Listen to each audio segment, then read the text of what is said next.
खुलुमबाय लोगोफोर, डियार ब्रह्म चेनेलनि खौरां नायगिरि गासैबो रायजो राजा नोंथांमोननिसिम गोजोन फुंबिलिनि बयनिसिमबो गाहाम हामलायथि बावहरग्रोनाय जाबाय। आं दिनै नोंथांमोननि सिगाङाव आरोबाव माखासे सानसेयारि खौरां लानानै फैबावलायबाय।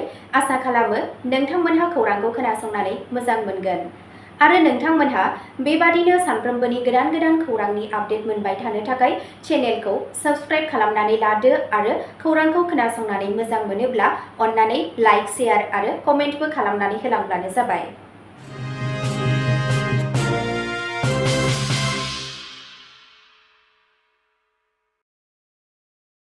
गिबि खौराङावनो दङ 25 मिनिटनि बिबुंथियाव गाहाय मन्थ्रिया सुधाकान्तनि गारांनिफ्राय मोन 6 टाइमलेस मेथाइ रोजाबनानै गोजोन, जौगानाय आरो खौसेथिनि खौरां फोसावो।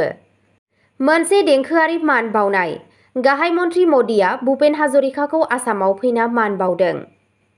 आसामनि खानापारायाव जानाय मोनसे हाबाफारियाव गोसो गोरबोजों मान बावनाय समाव गाहाय मन्थ्रि नरेन्द्र मदिया गेदेमा महरगिरि डक्टर भुपेन हाजरिका जोनोम जौथाइ फालिनायनि समाव बिथांखौ मान बावहरो।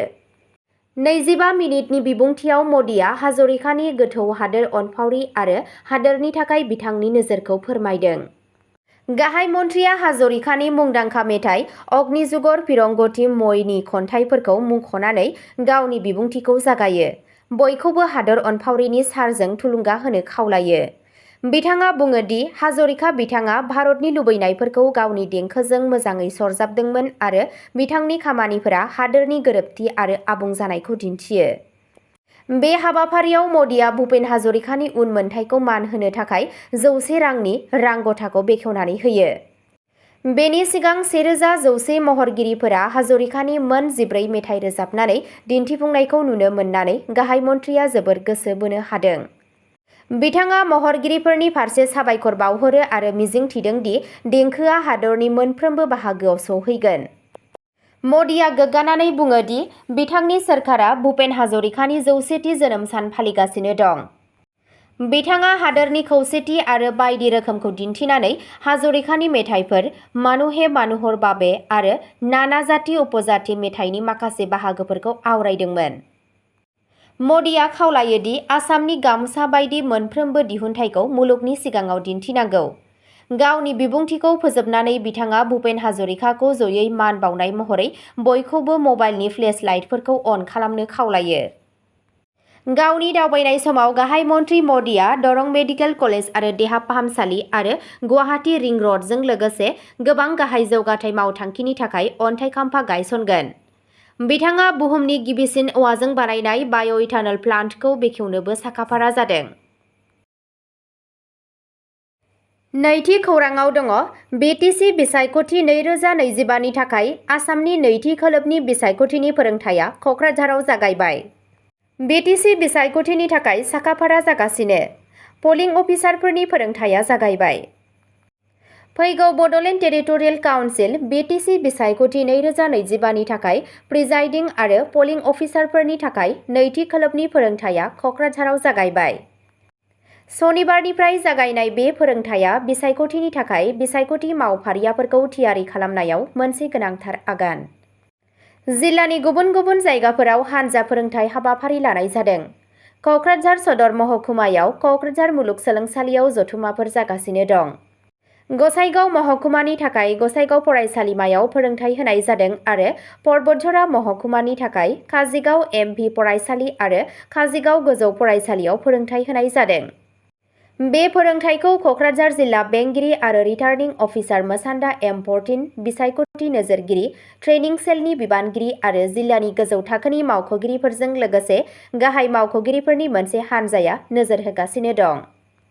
बेजों लोब्बा लाखिनानै 9 सेप्तेम्बराव भट सोग्रा मावथिफोरनि थाखाय नैथि खोलोबनि रेन्डमाइजेसन खामानिखौ फोजोबनाय जादों। बेनि अनगायैबो माइक्र' अबजारभारफोरनि थाखाय गिबि राउन्डनि फोरोंथाय सनिबारखालि खुंनाय जादोंमोन आरो नैथि राउन्डआ 15 सेप्तेम्बर समबारखालि जागोन। फैगौ 22 सेप्तेम्बराव जानो गोनां बिटिसि बिसायख'थिनि बिसायख'थिखौ मोजाङै आरो मोजां खालामनो थाखाय बे फोरोंथाय हाबाफारि आरो साखाफारा जानाया गोनांथार। थामथि खौराङाव दङ बिजेपि दोलोआ सोरखार दानायनि खोथा साननानै बिटिसिनि बिसायख'थिनि फोसावदिंनायखौ गोख्रों खालामगासिनो दं।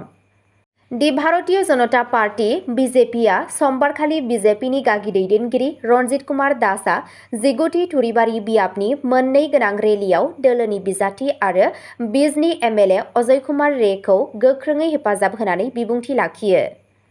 फागुनगाव आरो सियालमारियाव जानाय गिदिर जथुमफोराव बाहागो लानानै दास बिथाङा फोथायनानै बिटिसिआव फैगौ सरकार दाफुंनो थाखाय दोलोनि थांखिखौ फोरमायो। बिथाङा बुङो दि जोंनि आखाइ गैयालासे रावबो सोरखार दानो हाया। दास बिथाङा 2015 मायथाइयाव बिजेपि दोलोनि मन्थ्रिफोरखौ लाजि फोनांनायनि सायाव नोजोर होनानै बुङो दि जेब्ला दोलोआ मोनसेल' एमसिएलए दंमोन, दोलोआ गोख्रों जानानै फैफिननो थाखाय थि खालामदों। बे खेबाव 2025 मायथाइयाव जों बयनिख्रुइबो देरसिन दोलो जागोन आरो बिटिसिआव जाफुंसारै सोरखार दाफुंगोन। बेयाव जेबो सन्देह गैया होनना बिथाङा बुङो। दास बिथाङा अजय कुमार रयखौ सासे बावसोमनाय आरो थोंजों दैदेनगिरि होननानै बाख्नायदों, जाय बिथाङा निस्वार्थ गैयाजासे सुबुंफोरखौ सिबियो।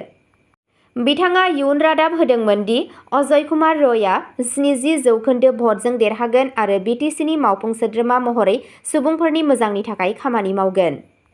बिजेपि दोलोआ ओनसोलनि थागिबिफोरनो हानि मोनथायनि गेरेन्टि होगोन। दोलोनि जौगाखां रिकर्डखौ नोजोर होनानै दास बिथाङा गनायथि होजानाय लामा मावथांखि आरो फरायसालिनि दाथायारि बिथिङाव 7,000 कौटि रांनि मख'जाथाव रां खाथायनायनि बाथ्रा मुंख'दों। बिथाङा कंग्रेस दोलोखौ सोंखारिनानै बुङो दि बिथांमोनहा मोनसे हिंसायारि जाथायनि थाखाय दायनिगिरि आरो अंगनवाड़ी मिरु लुफुंनाय बायदि समायखिराफोरखौ मावफुंनायाव फेलें जादों। बिजेपि दैदेननाया फोथायनाय फोरमायदों दि दोलोनि जौगाखांनायनि फारसे नोजोर होनाय आरो अजय कुमार रयनि गोख्रों बिजाथिया थुरिबारि आरो गासै ओनसोलनि भटारफोरनि गेजेराव रिंखांगोन। ब्रैथि खौराङाव दङ बिपिएफआ बिटिसि बिसायख'थिनि थाखाय बिसायख'थि फोसावबिलाइ फोसावदों।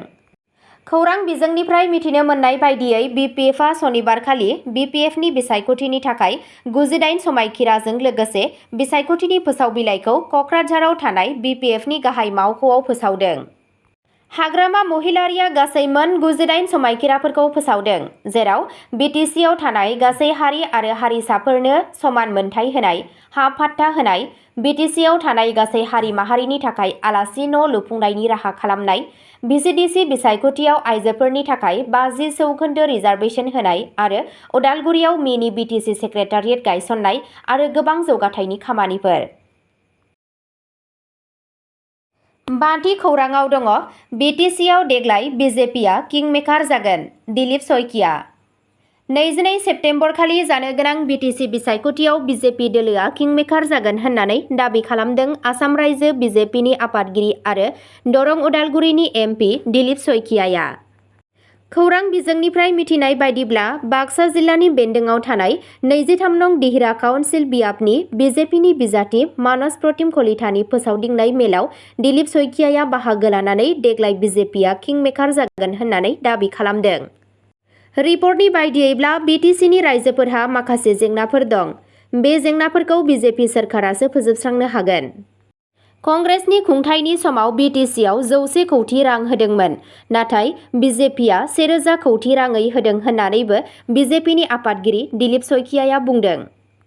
मख'नो गोनांदि जानो गोनां बिटिसि बिसायख'थियाव बिजेपिआ बिटिसिनि गासै मोन 40 बियाबनि गेजेराव 30 बियाबाव निजायै बिजाथि होदों आरो बिटिसि बिसायख'थियाव गोख्रोङै बादायनो ओंखारदों। बेखौबो मुंख'नो गोनांदि गिबि मन्थ्रि डक्टर हिमन्त बिश्व शर्माजों लोगोसे आसाम सोरखारनि गोबांसा केबिनेट मन्थ्रि आरो बिजेपिनि गोजौ थाखोनि दैदेनगिरिफोरा बिटिसि बिसायख'थिनि फोसावदिंनायाव मैखोमै बाहागो लागासिनो दं। द'थि खौराङाव दङ सुशीला कार्कीखौ नेपालनि गिबि आइजो गाहाय मन्थ्रि महरै सायख'नाय जाबाय। मोनसे जारिमिनारि आगान होनानै बारग' गाहाय बिजिरगिरि सुशीला कार्कीखौ नेपालनि गोदान सोलायनाय सोरखारनि दैदेनगिरि महरै सायख'नाय जादों, जायनि थाखाय बिथाङा हादोरनि गिबिसिन आइजो गाहाय मन्थ्रि जानो हादों। जेन जेड लाइमोनफोरनि गोबां हेंथा होनायनि उनाव गाहाय मन्थ्रि केपि शर्मा अलीनि खुंथायखौ बोखारनायनि उनाव बे थिसनथाया जादों। 72 बोसोर बैसोनि आयेन रोंग'साया गोरोबलायनायनि सायख'नायमोन, जायखौ लाइमोन सोमावसारनायनि दैदेनगिरिफोरा डिस्कार्ड सार्भाराव मोनसे सरासनस्रा नङै रायजो-राजाफोरनि भटनि गेजेरजों सायख'दों। बिथांनि सायख'नाया खौसेथिनि मोनसे आगोमा बुब्लि दं, मानोना बिथाङा दिदोमथि नागिरग्रा सोमावसारगिरि लाइमोनफोर आरो दोरोङारि राजखान्थियारि सुबुंफोर मोन्नैनिबो मदद मोननो हादों। गावनि सैथोथि आरो जारिमिनारि सोबख'नायनि बेरेखा बिजिरनायनि थाखाय मिथिजानाय सासे रोंग'थि गोनां बिजिरगिरि कार्कीआ सिगां नेपालनि गिबिसिन आइजो गाहाय बिजिरगिरि महरै खामानि मावबोदोंमोन होनना फोरमायनायखौ मिथिनो मोननाय जादों। स्निथि खौराङाव दङ गुवाहाटीआव DPS माइरंनि 600 बेग लानानै फैनाय ट्राकखौ हमदों, 2 हमजादों। गुवाहाटी पुलिसआ शुक्रबाराव लालमाटियाव पाब्लिक डिस्ट्रिबिउशन सिस्टेम PDSनि 600 बेग माइरं लानानै थांनाय गंसे ट्राकखौ जब्द खालामो। पुलिसआ फोरमायनाय बायदिब्ला इस्ट गुवाहाटी पुलिस डिस्ट्रिक्ट EGPDनि मोनसे हानजाया संगालि खौरांनि सायाव खामानि मावनानै ट्राक नम्बर AS01 PC 5964 खौ हमो आरो 2 सुबुंखौ हमनो हायो। हमजानाय सुबुंफोरखौ बङाइगावनि 28 बोसोर बैसोनि आब्दुल हाय आरो 32 बोसोर बैसोनि कपुहानि अनवार हुसेन होननानै सिनायथिनाय जादों। ट्राक आरो माइरंनि केबखौ गावसोरनि आवथायाव लाबाय। पुलिसआ आयेननि राहा लाबाय आरो जब्द खालामनाय माइरंनि फुंखा आरो थावनिखौ नागिरनो थाखाय आरोबाव नायबिजिरनाया सोलिगासिनो दं। 8थि खौराङाव दङ बिस्वजित दैमारिया फैयोब्ला BTCआ गाज्रि जाफिनगोन, प्रमद बर'। बिस्वजित दैमारिया BTCआव फैयोब्ला BTCनि थासारिया गाज्रि जाफिनगोन। बे गोख्रों अजदखौ होदों UPPLनि आफादगिरि आरो BTCनि चिफ प्रमद बर'आ। मख'नो गोनांदि आसाम आयेन आफादनि बुंथिगिरि बिस्वजित दैमारिया खौरांगिरिजों मोगा-मोगियाव BTCआ गाज्रि जाबाय होननानै बानबुंथि होदोंमोन। बेनिनो फिन्नाय होनानै बिस्वजित दैमारिया BTCआव फैयोब्ला BTCनि थासारिया गाज्रि जाफिनगोन होननानै बुंदों प्रमद बर'आ। बबेखानि बिस्वजित दैमारिया BPFजों थानानै BTCखौ गाज्रि खालामना गालांदोंमोन। नाथाय थांनाय 5 बोसोराव UPPL सोरखारा बिस्वजित दैमारिया गाज्रि खालामनानै गालांनाय थासारिखौ फोसाबबाय आरो साफा खालामबाय होननानैबो प्रमद बर'आ बुङो। मख'नो गोनांदि BTRनि मोन 40 काउन्सिल बियाबनि मोनफ्रोमबो बियाबाव UPPL दोलोआ 7,000-8,000 नखरफोर दं। 7,000 नखरफोरनिफ्राय खमैबो 21,000 भटआ UPPLनि निजा भट। UPPL दोलोआ निजा नीति, निजा पलिसि बाहायनानै देग्लायनि बिसायख'थियाव बाहागो लादों। गासै मोन 26 हारि-हारिसाफोरनि 35 लाख राइजोफोरनि गेजेराव फोथायनायखौ लानानै सिगांदों। गोजोन आरो गोरोबलायनाय BTR सोरजिदों। बेनि दाहारखौ लांबाय थानो थाखाय UPPL दोलोआ जेरैखि जाया नाजागोन होननानैबो प्रमद बर'आ बुंदों। ओरैहाय UPPLनो मानो भट होनांगौ होनना खौरांगिरिफोरनि सोंथिनि फिन्नाय होनानै प्रमद बर'आ बुङो दि UPPLनो भट होयैनि जेबो जाहोन गैया, मानोना थांनाय 5 बोसोराव आबहावाया साबसिन जादों। रावबो सुबुङा एबा नखरा हिंसायारि आबहावायाव थानो लुबैया। हाग्रामा महिलारिया 10 बोसोर कंग्रेसजों थानानै आरो 5 बोसोर BJPजों थानानै सोरखार सालायदोंमोन। जायजोंखि थानानै सोरखार सालाया मानो हाग्रामा महिलारिनि खुंथायनि समाव बुथारनाय, हिंसा, फेग्रा मुवा, जौ जुवा गेलेनायनि आबहावा दंमोन। बै दिनफोरा दा गैलिया।